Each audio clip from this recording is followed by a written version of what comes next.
요즘 우리가 살고 있는 시대를 종교적으로 보면 탈종교화 시대라고 말합니다. 탈종교화는 과학기술이 발달하고 또 초개인화가 진행된 덕분에 사람들은 더 이상 종교가 필요 없다라고 생각하는 시대를 의미합니다. 제가 지난번에 대학생 분들과 함께 멘토링을 할 수 있는 기회가 있었는데 그때 그 분들에게 이렇게 질문을 했었어요. AI가 더 많이 발달할수록 종교에 대한 필요성이 생길까요? 라는 질문을 했었는데 제가 만났던 친구들 그분들의 이야기가 뭐 이렇게 AI가 발달해도 뭐 종교가 굳이 우리에게 필요하지 않을 것 같다. AI가 오히려 우리의 이런 부분들을 대체할 수 있을 것 같다. 이런 얘기들을 했습니다. 이처럼 많은 사람들이 종교에 대해서 관심을 갖지 않습니다. 그런데 그 안에 기독교가 포함되어 있습니다. 그러니까 기독교 신앙을 갖고자 하는 사람들의 숫자도 이전보다 훨씬 줄어들었고 앞으로도 더 많이 줄어들게 될 것이다 라는 것을 보여주는 대목이라고 할 수 있어요. 사람들은 더 이상 종교가 필요 없다라고 생각을 합니다. 이미 과학기술을 통해서 세상이 돌아가는 섭리 그리고 이치를 많이 연구했고 정복하고 있다고 생각합니다. 인간은 더 이상 나약한 존재가 아니라 이 세상을 통제하고 다스리는 신적인 존재가 되어가고 있다라고 생각하는 것 같습니다. 베스트셀러 작가 사피엔스의 저자 유발 하라리가 했던 말의 맥락도 이런 것입니다. 인간은 결국에는 모든 것을 다 극복하고 해낼 수 있는 초인적인 존재가 될 것이다 라는 겁니다. 그런데 정말 인간이 초인적인 존재가 되고 누군가의 도움 없이도 주도적으로 자기 인생을 만들어 나갈 수 있는 신과 같은 존재가 될 것인가? 오늘 우리가 함께 읽은 성경 본문 말씀은 그와는 전혀 다른 시각을 우리에게 보여주고 있습니다. 우리가 이미 다 잘 알다시피 고난 가운데 있던 욥은 계속해서 하나님에게 자신에게 발생했던 고난에 대해서 계속해서 따지듯 질문했습니다. 하지만 하나님은 어떻게 하셨습니까? 늘 침묵하셨죠. 오히려 마음을 힘들게 하는 친구들만 그에게 많은 말들, 책망의 말들만 쏟아냈을 뿐입니다. 특히 오늘 말씀 전까지 나오는 엘리후라는 인물의 긴 독설들은요. 욥이라는 사람의 마음속에 커다란 상처를 남기기도 했습니다. 그런데 그렇게 침묵해 오시던 하나님께서 드디어 욥에게 말씀하시기 시작합니다. 하나님은 욥에게 이렇게 말씀하십니다. 무지한 말로 생각을 어둡게 하는 자가 누구냐? 말씀하시죠. 이 말씀은 많이 아는 것 같지만 실제로는 아무것도 알지 못하면서 입으로만 떠드는 자들이 있다라는 것에 대해서 말씀하시는 거예요. 그런데 여기서 아무것도 모르는 무지한 사람 누구를 가리킬까요? 뭐 여러 가지 경우가 있겠지만 첫 번째는 욥을 향해서 그동안 독한 말들을 쏟아냈던 친구들을 의미합니다. 이 친구들은요, 마치 자신들이 하나님에 대해서 모두 다 아는 것처럼 생각했습니다. 그리고 하나님을 변호하는 것처럼 여겼어요. 그것을 바탕으로 뭘 했습니까? 욥에게 충고했죠. 욥 이 친구야, 하나님은 선한 자에게 선대하시고 악한 자에게 벌을 내리시는 분이야. 인과응보, 권선징악이라고 들어봤니? 그러니까 빨리 회개하고 똑바로 살아. 뭐 이런 식으로 얘기했죠. 물론 인과응보, 권선징악 같은 것은 공의와 정의를 실현하시는 하나님의 방식입니다. 잘 알고 있죠. 하지만 사실 우리가 생각하고 이해하는 정도로 하나님의 모든 사역을 규정할 수 있다, 정의할 수 있다라는 것이 잘못이라는 거예요. 때로는 우리의 삶 가운데 하나님께서 우리에게 말씀해 주신 정의와 공의를 실현시키기 위해서 인과응보가 적용되기도 하지만 또 어떤 경우에는 그렇지 않은 경우들이 수두룩하게 많이 일어난다는 거예요. 욥의 경우를 보십시오. 하나님 앞에서 신실하기 위해서 애쓰고 수고했는데도 불구하고 어떻습니까? 지금 상황이 이 지경이 된 겁니다. 근데 우리 주변에 그런 일들이 너무나 많아요. 그 친구들의 잘못이 이런 것들을 다 알지 못하면서 어떤 한 가지 법칙, 한 가지 규칙만을 정답이라고 얘기하는 것이 문제다. 그것은 무지에서 비롯된 것이다. 라고 하나님께서 책망하시는 부분들이 바로 이 대목입니다. 그런데 하나님께서 무지하다라고 지적한 사람이 또 있습니다. 그건 바로 누구냐 하면 욥입니다. 우리는 당장 이해가 안 되죠. 욥과 친구들, 하나님께서 그 중에 누구를 혼내셨습니까? 라고 우리는 생각합니까? 친구들을 혼내셨다고 생각해요. 그런데 하나님께서 무지하다고 지적한 사람 중에 포함된 인물이 바로 욥입니다. 욥은요, 앞에서도 말씀드렸지만 하나님에 대해서 다 안다고 생각하는 그 마음에서 비롯된 이 친구들의 이야기를 듣고 상처를 받은 사람이에요. 하지만 자신 또한 어떻게 했습니까? 하나님 앞에서 자기가 모든 것을 다 알고 자신은 의로운 사람이었음에도 불구하고 이런 억울한 대우를 받는다라고 하나님 앞에 따졌던 사람입니다. 어떻게 내게 이런 고통스러운 험한 일이 일어날 수 있습니까? 제가 얼마나 신실하게 살려고 노력했습니까? 라고 하나님한테 항변하면서 했던 이야기가 뭡니까? 내가 이렇게 열심히 살았는데 내게 이런 문제가 일어나는 것은 뭔가 인과응보 논리에 맞지 않습니다. 라고 하나님 앞에 항변하는 겁니다.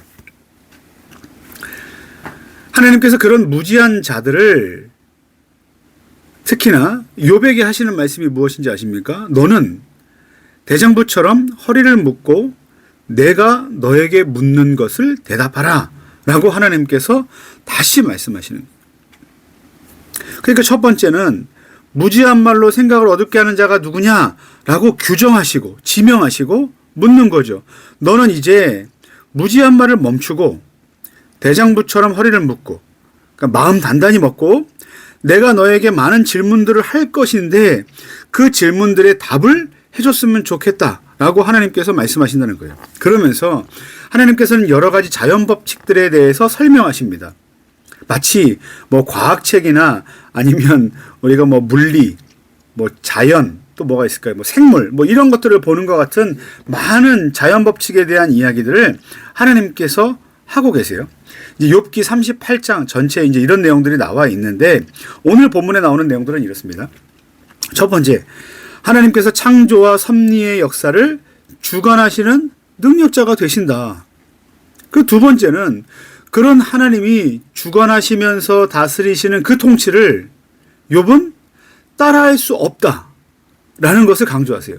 세 번째는 천지 만물 자연의 운행 원리를 알지도 못하고 그 속을 다 보지도 못하는 미약한 존재가 바로 너다 라고 말씀하시는 거예요.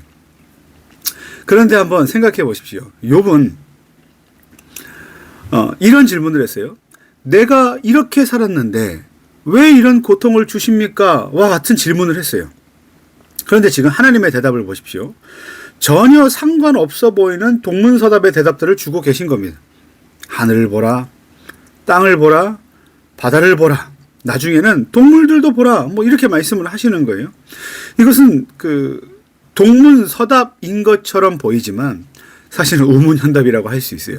신자는 삶 속에서 부딪히는 일들로 인해서 불안과 염려들을 갖게 됩니다. 여러분들은 어떠십니까? 이건 믿는 자들이나 믿지 않는 자들에게 동일하게 생기는 일이에요. 뭔가 내가 생각하지도 못했고 예상하지도 못했던 일들이 벌어지면서 우리가 당황해하고 또 앞으로 내 인생은 어떻게 될 것인가 라고 불안해하고 염려를 갖게 되는 거죠. 근데 여러분, 이런 일들이 왜 일어난다고 생각하십니까? 이런 일들의 가장 큰 시작의 그 첫 단에는 뭐가 있냐면 무지가 있어요. 무지. 알지 못하는 거예요. 그럼 예를 들어 볼게요. 밤에 문 바깥에서 이상한 소리가 계속해서 난다고 한번 생각해 보십시오. 무섭죠? 그런데 그 이상한 소리가 왜 나는지 그 다음날 그 원인을 찾아냈다라고 생각해 보십시오. 그러면 그날 밤 아무리 지난번과 똑같은 무서워했던 그 소리가 난다 해도 그건 더 이상 이상한 소리가 아닙니다. 무섭지 않죠. 왜 그렇습니까? 아는 소리이기 때문에 그래요. 제가 예전에 어떤 목사님의 말씀을 들었어요. 근데 어떤 목사님께서 이렇게 얘기하시더라고요.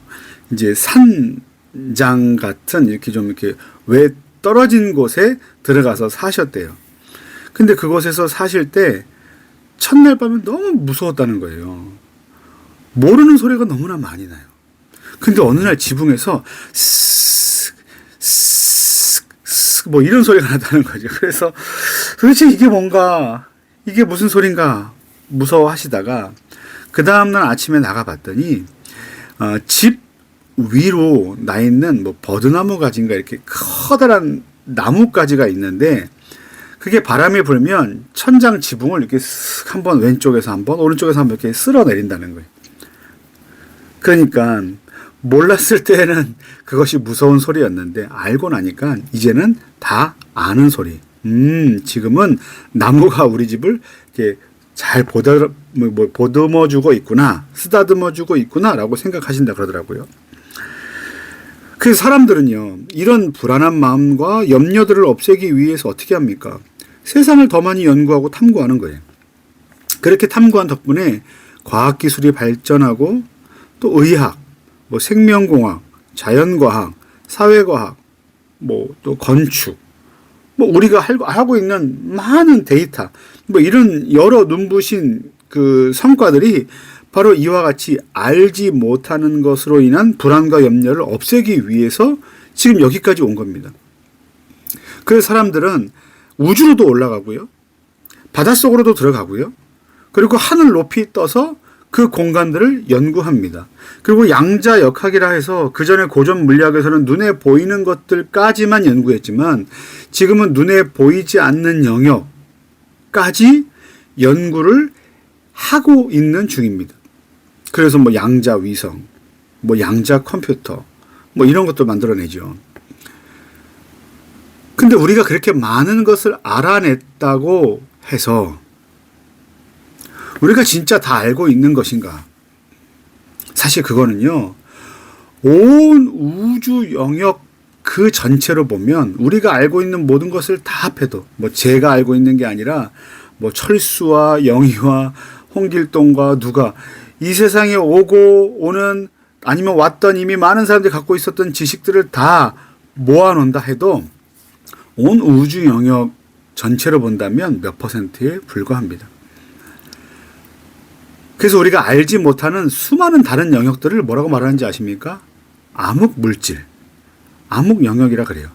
그러니까 사악한 영이 다스리기 때문에 암흑이 아니라 그냥 블랙, 우리가 알지 못하는 영역이다. 우리가 이 지성으로 닿지 못한 영역이다 라고 얘기하는 거예요. 그러니까 우리가 많은 걸 알고 있다 얘기하지만 알지 못하는. 그래서 작년인가요? 뭐 타이타닉, 바다에 가라앉은 타이타닉호를 우리는 뭐 탐사하겠다, 관광하겠다 라고 하지만 돌아오지 못하는 사건들이 일어났는데, 물론 언젠가는 그 바닷속조차 뭐 안전하게 어떤 뭐 챔버나 머신을 타고 다닐 수 있는 때가 오겠죠. 뭐 지금 잠수함도 있으니까. 하지만 우리가 도달하지 못했던 아주 깊은 영역까지 더 들어갈 수 있겠죠. 그리고 그전에는 보지 못했던 새로운 물고기를 그 안에서 만날 수도 있겠죠. 하지만 우리가 많은 것을 알아냈다고 하나 우리에게는 늘 뭐가 있다는 것을 알아야 됩니까? 한계가 있다는 것을 알아야 돼요. 그때 하나님께서 주신 말씀이 바로 오늘 말씀이에요. 많은 것을 알고 있다 생각하지만, 많은 것을 할 수 있다고 생각하지만, 그런 인생들에게 하나님께서 얼마나 위대하시고 하나님께서 얼마나 전능하신지에 대해서 알려주시는 겁니다. 그리고 물으시는 거예요. 너 이거 아니? 그런데 어떻습니까? 모르거든요. 너 이거 할 수 있니? 못하거든요.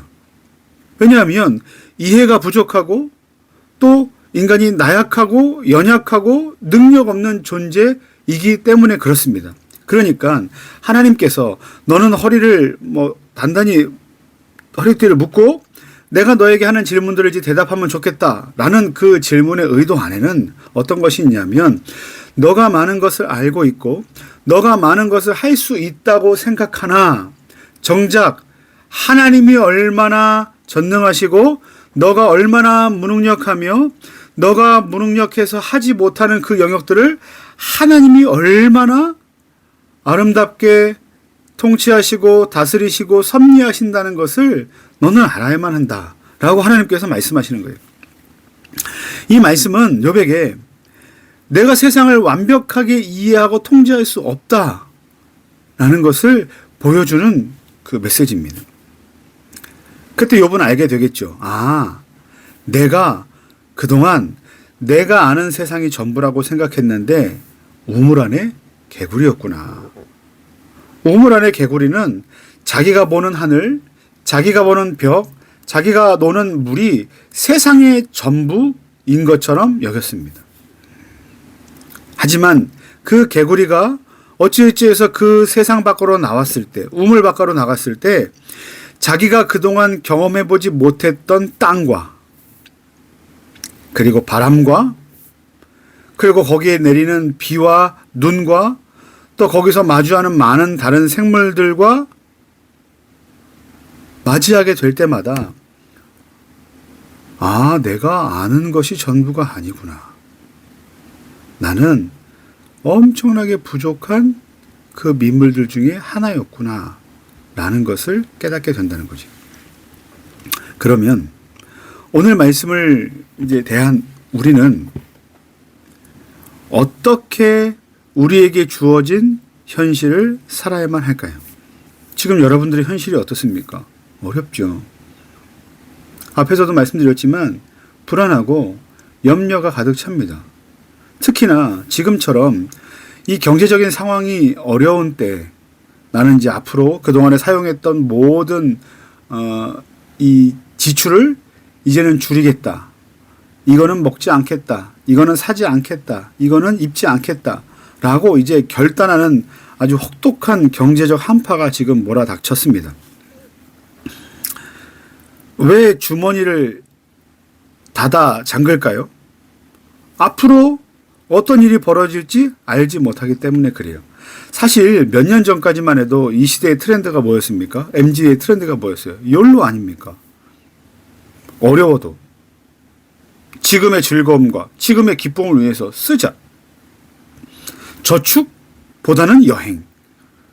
뭐 작은 거 하나를 매일 먹는 것보다 어떻습니까? 모으고 모아서 오마카세. 뭐 이런 것들이 우리에게 자연스러운 현상이었거든요. 그런데 지금은 주머니를 닫습니다. 왜 닫습니까? 앞으로 어떻게 될지 진짜 알지 못해요.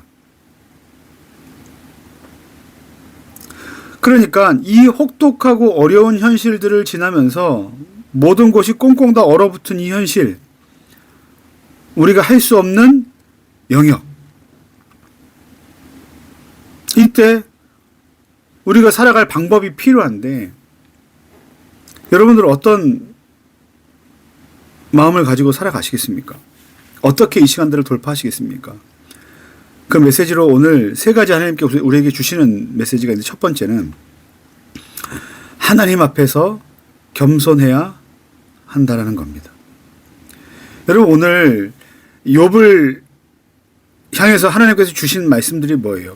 많은 뭐 자연과학에 대한 이야기들 같지만 실제는 뭡니까? 너는 내가 말해주는 이 이치들이 왜 그렇게 되었는지를 알고 있니?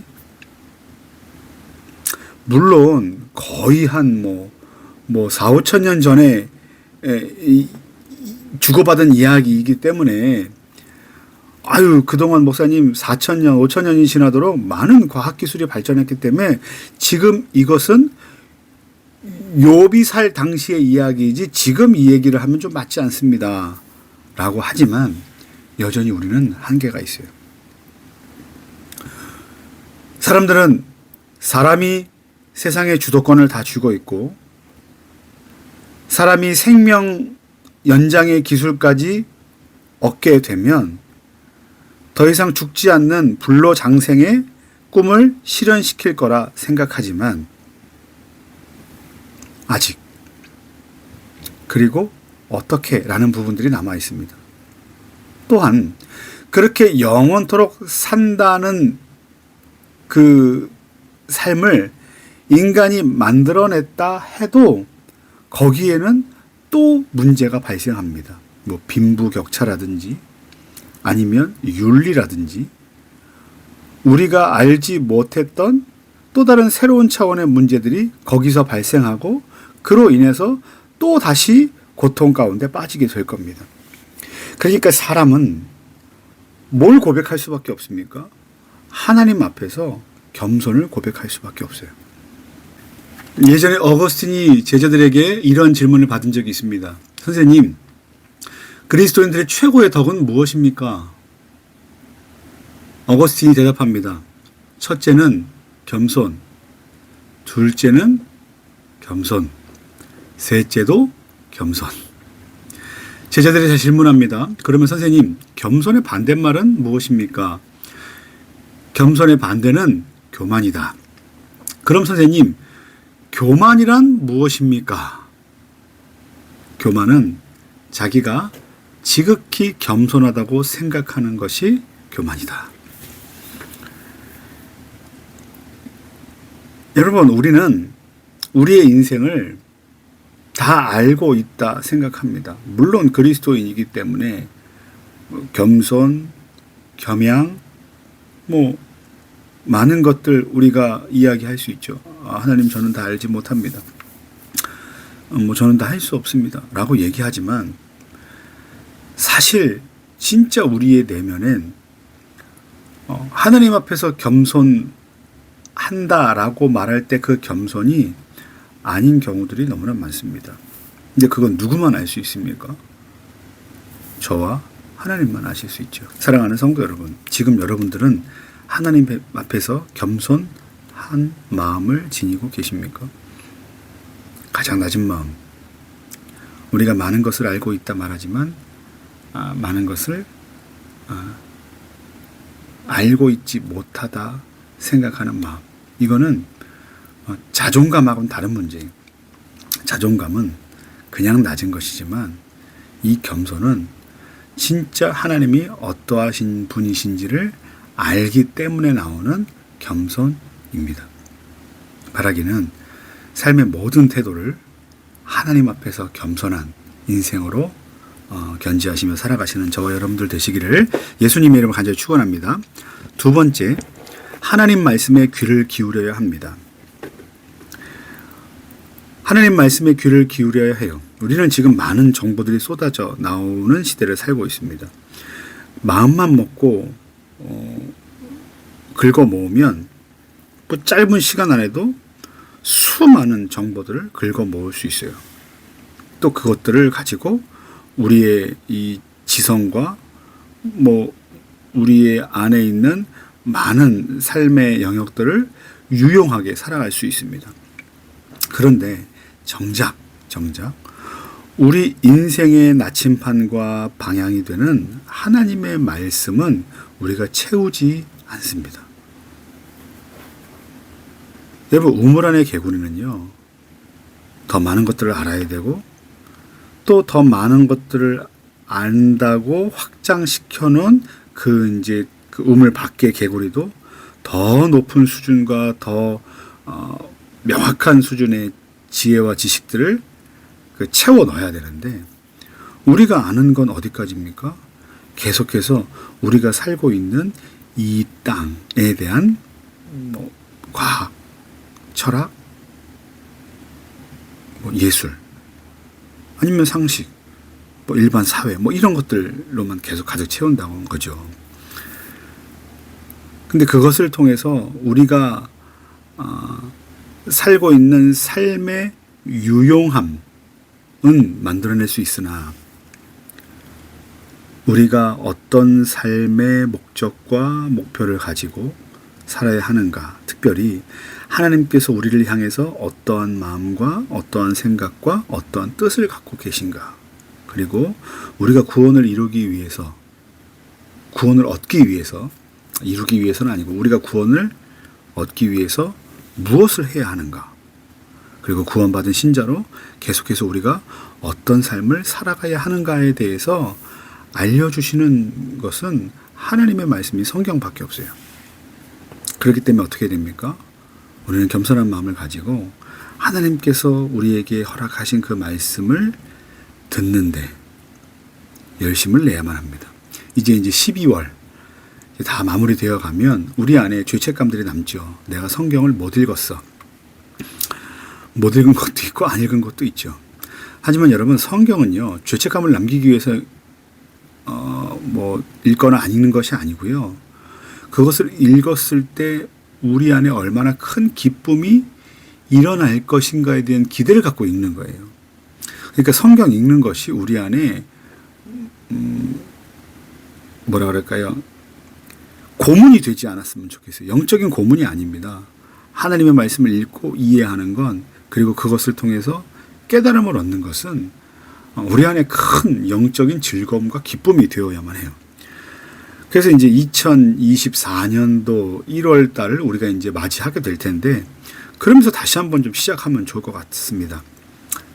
올해 실패했다면 내년에 다시 하나님의 말씀을 읽겠습니다. 하나님의 말씀을 묵상하겠습니다. 라고 다짐하는 저와 여러분들 되시면 참 좋겠다라는 마음을 갖습니다. 그리고 세 번째, 이 어려운 현실을 우리는 어떻게 살아야 하는가? 하나님의 은혜를 구해야만 합니다. 왜 겸손했습니까? 하나님이 어떠한 분이신지를 알았죠. 그리고 우리가 얼마나 연약한 존재인 걸 알았죠. 그리고 하나님의 말씀에 귀 기울였죠. 그래서 이렇게 살아가는 것이 하나님 나라의 법칙이구나 라는 것을 깨닫게 됐죠. 그 신자는 어떻게 할 수밖에 없습니까? 그 힘들고 연약하고 고통스럽고 고난 가운데 있는 그 삶을 걸어갈 때마다 하나님의 은혜를 구할 수밖에 없어요.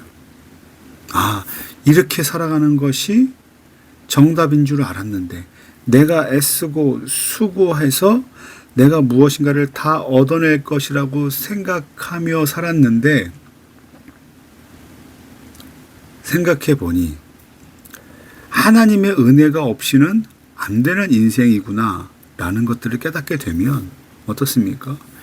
열심히 일하고 수고하고 공부하는 것조차 어떻게 합니까? 하나님의 지혜를 구하고 하나님의 은혜를 구하고 하나님의 도우심을 구하면서 그 일들을 할 수밖에 없다는 거예요. 왜 그런 적 혹시 있으십니까? 운전이나 아니면 어떤 학문을 처음에 배우실 때 처음에 한 가지 기술을 배웠어요. 그리고 그것이 내 기술의 전부라고 생각하고 엄청나게 뿌듯해했습니다. 그런데 그것에 대해서 하나, 두 개, 세 개, 네 개, 100가지 많은 기술과 지식들을 터득하고 나서 그 전에 초짜였을 때를 돌이켜보니 그때 알고 있었던 그 세상의 전부라고 생각했던 그 지식이 얼마나 초등학문적이었고 유치한 정도 수준이었는지를 알게 되고 이불킥하는 순간이 오게 되는 거죠. 근데 여러분, 그 단계와 단계를 올라갈 때마다 뭐가 있었습니까? 하나님의 은혜가 있었어요. 그게 우리가 살아온 2023년입니다. 우리는 많은 것들을 이루지 않았다 생각하나 돌아보십시오. 하나님의 은혜가 아니었으면 살아올 수 없었던 영역입니다. 그러면 내년을 어떻게 살아가시겠습니까? 하나님의 은혜로 살아가야만 합니다. 우리는 하나님의 은혜를 구해야만 해요. 오늘도, 내일도, 모레도. 여러분들이 이제 공부를 하게 되잖아요.